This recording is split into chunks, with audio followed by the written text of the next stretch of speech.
Sultan Agung Hanyokrokusumo naik tahta pada tahun 1613 dalam usia 20 tahun menggantikan adiknya Adipati Martapura. Saingan besar Mataram adalah Surabaya dan Banten. Sultan Agung mengetahui bahwa kedatangan kompeni di Batavia dapat membahayakan kesatuan negara terutama Pulau Jawa. Langkah awal Sultan Agung untuk menyatukan Pulau Jawa adalah menaklukkan wilayah timur. Dengan penguasaan Sultan Agung di wilayah bagian timur dapat mencegah kekuasaan bangsa asing.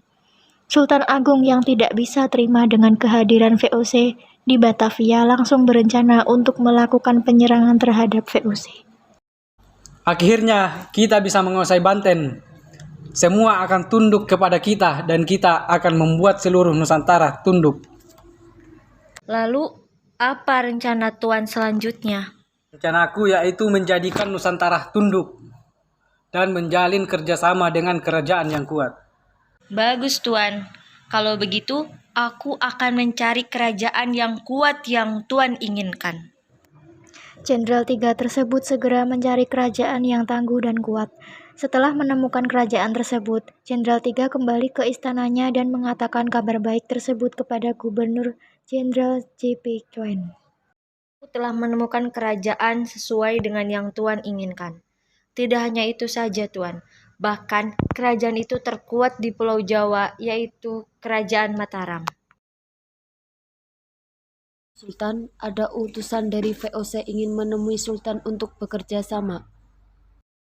Ada urusan apa orang-orang licik itu datang kemari? Bawa dia masuk dengan rasa hormat. Jenderal 3 tersebut telah sampai di Kerajaan Mataram dan menemukan prajuritnya untuk meminta dipertemukan oleh Sultan Agung. Salam Tuan, saya adalah utusan dari Gubernur Jenderal J.P. Chuen. Dengan rasa hormat, Tuanku meminta agar Kerajaan Mataram bekerja sama dengan VOC. Ada perlu apa kamu kemari? Jenderal 3 itu pun segera pergi meninggalkan Kerajaan Mataram.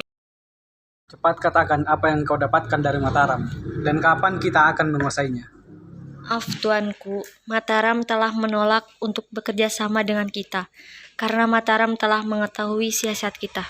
Apa? Sombong sekali Mataram itu. Akan kupastikan dia akan kukuasai. Sultan Agung memerintahkan Surenggoni dengan membawa 1.000 prajurit dengan keluarganya untuk membentuk lumbung logistik melalui Banyumas. Tuan, jarak dari sini sampai Mataram tidaklah dekat, Tuan. Apakah lebih baik kita tunggu saja hingga perkembangan yang sangat baik, Tuan? Kurang ajar.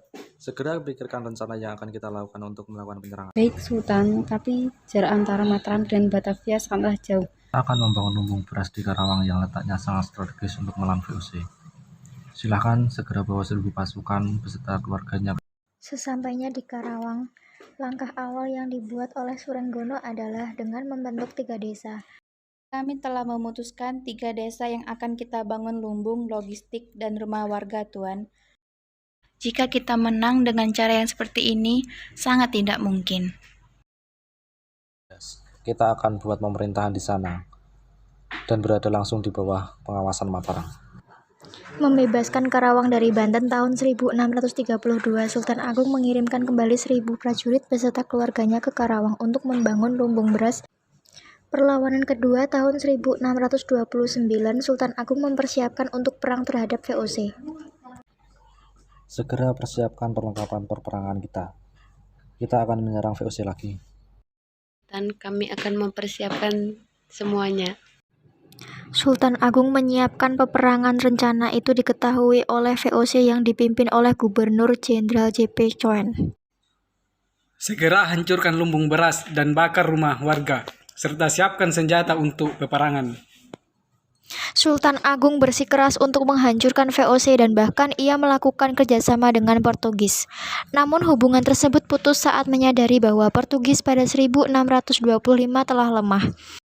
Apa maksudmu, Trunajaya? Apa maksudmu? Apakah dia salah satu dari company? Apa kau tahu Amangkurat betapa liciknya mereka? 13 Februari 1755 yaitu Mataram dibagi menjadi 2. Yang pertama, Kesultanan Yogyakarta oleh Mangkubumi yang bergelar Hamengkubuwono I.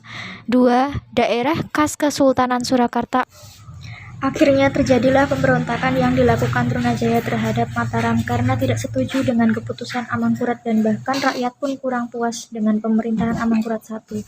Setelah Amangkurat I wafat, pemerintahannya digantikan oleh Amangkurat II. Pada saat masa pemerintahannya ini, justru terjadi banyak kekalahan.